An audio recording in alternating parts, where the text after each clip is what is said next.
Hi guys. Okay, so we got our extra bit of flour in and we're just working it and starting the kneading process. And it's just, it's coming off the bowl, off the side of the bowl. Can you see? It's not sticking. It's just really nice and it's really soft. And I don't know if you can appreciate look how elasticy and soft this already is. Like this is what dreams are made of. I'm going to add just a little bit more flour because I can tell that it's just a little bit gooey. And you don't want to add too much flour. You really don't. Especially at the end, you don't... especially at the end, you don't want to add too much flour because it'll be tough. You'll have a heavy bread. And you get that weird brown marble spots in it that you wonder where they come from. And it's because there's bread that's been unfermented and yeast that hasn't had a chance to eat the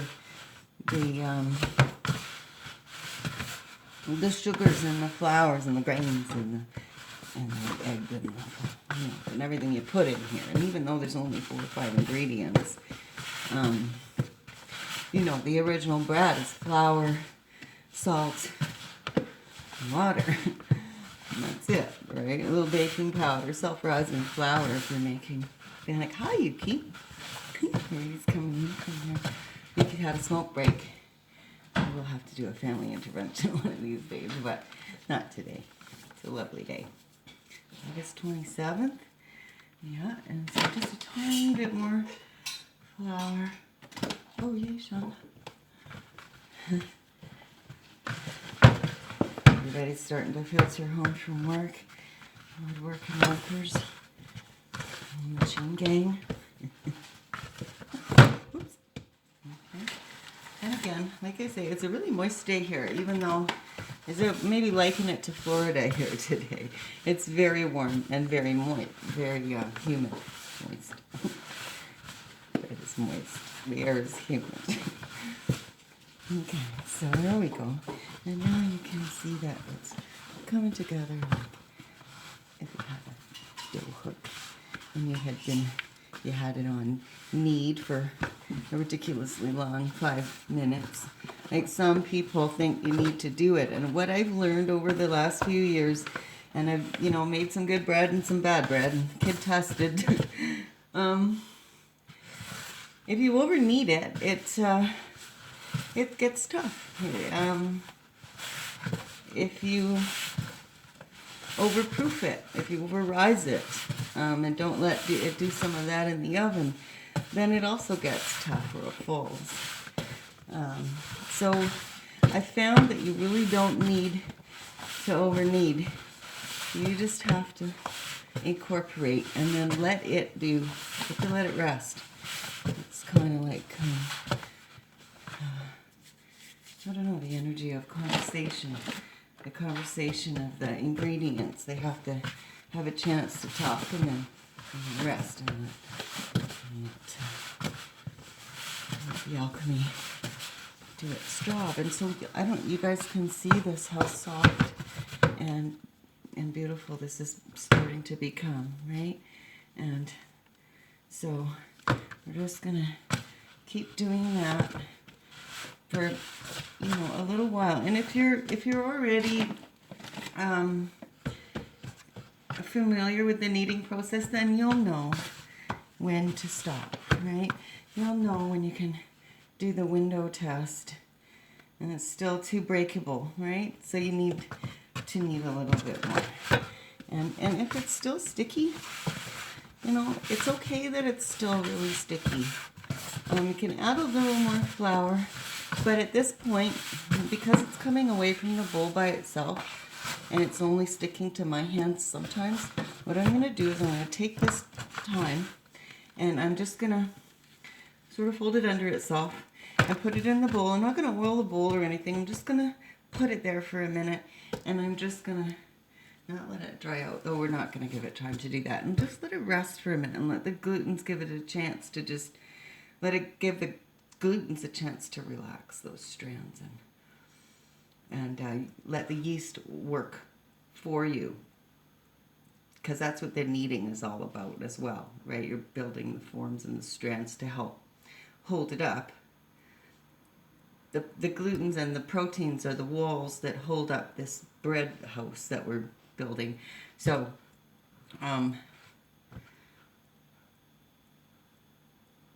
yeah. So we just let it rest there for a minute. I'm going to wash my hands, and then when we come back, we're going to do all of our turning from this point on, not with water, but with oil. So, and you can pick your oil, whatever, whether you want to use grapeseed oil, which has no flavor, or olive oil at its different consistencies has whichever flavor you want, extra virgin to flavored. But just wash up here. And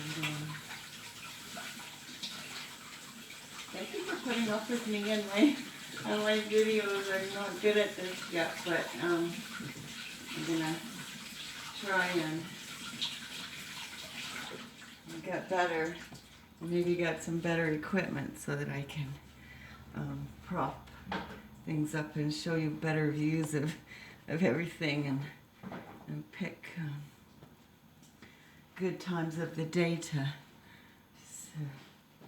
bright it up and make it fun for you and make it good. And maybe in the future, while our bread's rising, we can do live shows where I can play a song or do something like that, while we're waiting for the bread to rise. We can have a little mini concert or something, and then come back in and come back to the bread, like do some kind of a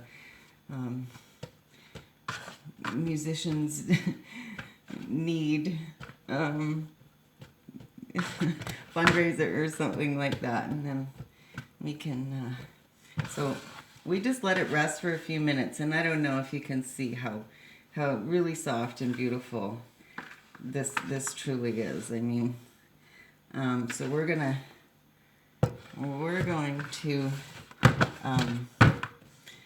add just a very tiny bit of flour around the edges, just to pick up any of that gooey, sticky stuff. And it is a little bit, so just give it just a little more, because I don't want a super sloppy dough, but I want it to be really nice and hydrated. And this is just such a... So we're just going to do a few folds. And this is sort of the self-kneading process, right? Where you fold it, and then you fold it again, and then you fold it again inside into itself. And then it's called turning, right? And then you pull it up and fold it, and then you pull it up and fold it into itself. And then we're just going to turn it over like that. And we're going to let it rest again for a few minutes. And while we do that, and see, I'm not even I don't even have that much on. It's not sticking to me anymore. It's just leftover crumbs, but it's not sticking to my hands anymore. See, it's right. It's just wonderful, and that's what you want.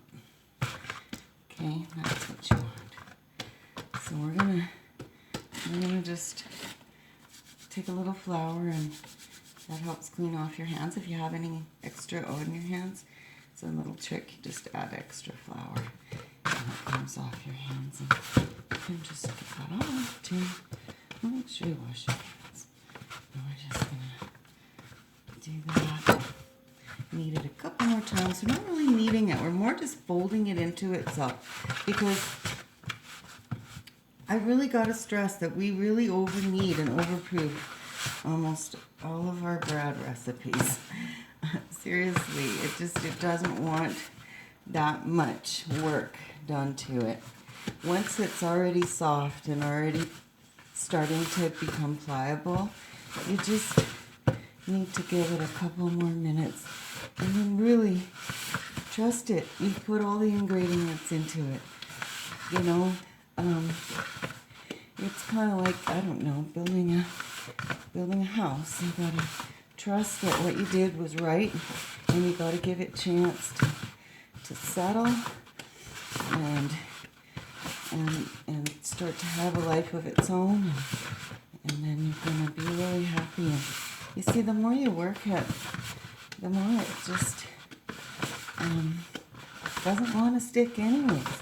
You're just rolling it over, and rolling it over, and rolling it over, and rolling it into itself. Rolling it over, and over, and over, and pushing. And that's really so cool. So there we go, and that's it. And that's all the flour that we're ever going to need on this. And that's it. Okay? So now we can just whip that in a bit.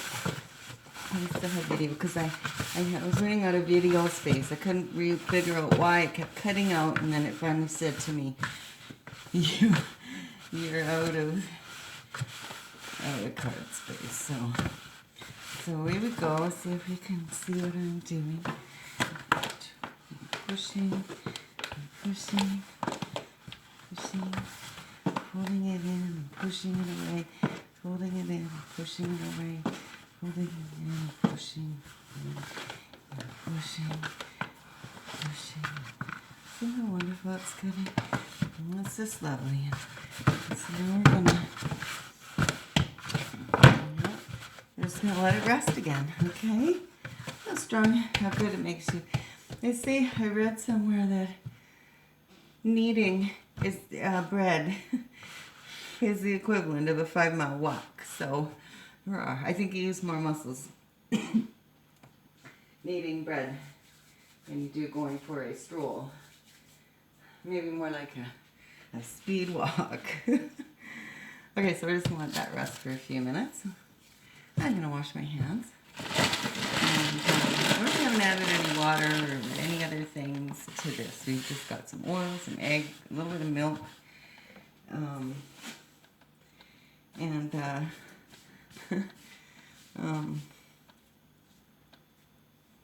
flour, and salt, and yeast, and elbow grease.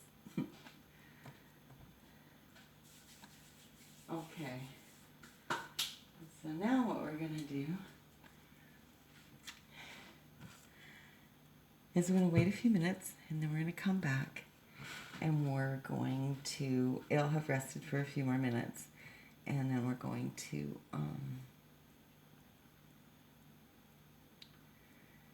fold it over another time in about, normally I would say if it was winter, I would say about 45 minutes, but it is really warm in here, and it is really nice temperature. I'm not going to put it in the proofing box yet, but I am going to just let the gluten rest because we have really given it quite a bit of a workout, and so I'm just going to let it rest for a little bit, and then we're going to come back and fold it one more time, check its consistency, and at that point we're going to put some oil in the bowl and let it rise for its first proofing. And it's going to double in size approximately. When you put your finger in it and it bounces back, it's not ready yet.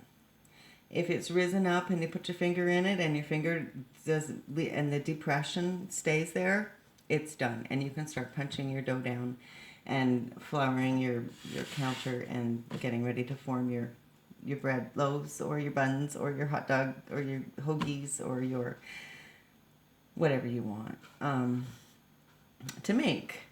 And get it ready in its pans for its second proofing. So we've got our baby in here, and we're just gonna let it rest for a couple minutes. It won't stick because it's a wonderful consistency. Notice it's not sticking.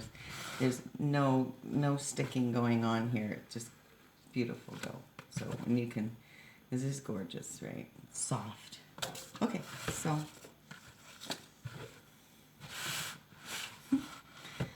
be back soon.